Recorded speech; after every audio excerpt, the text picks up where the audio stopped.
Para maklaro lang, no? Nag-deliver sila sa Ilocos Norte, sa bahay mismo. At sa Paway, sa bahay ni BBM. Ano po masasabi ninyo?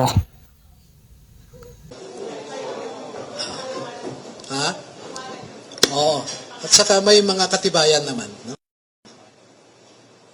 Buong pangalan po, pakistate lang po, tsaka yung naging personal knowledge sa pag-deliver po ng maleta.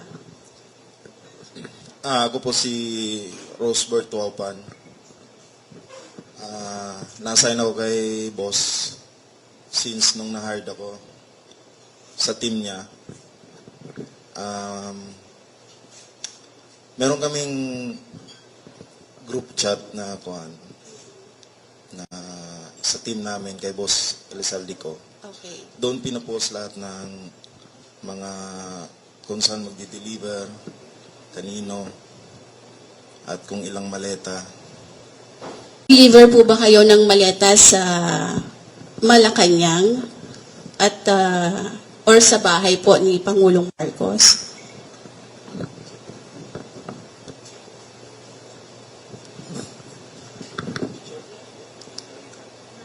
Opo.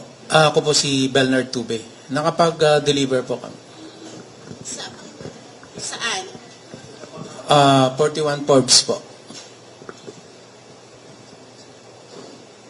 So ito po yung bahay di umano ni Pangulong Ferdinand Marcos Jr. Yes po. Meron din po kami sa Ilocos. Kasama po si Kong Saldi.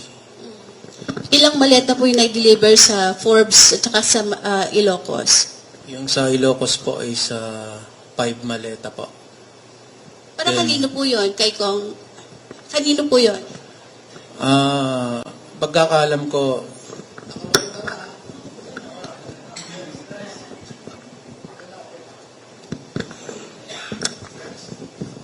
Para maklaro lang, no? Nag-deliver sila sa Ilocos Norte, sa bahay mismo.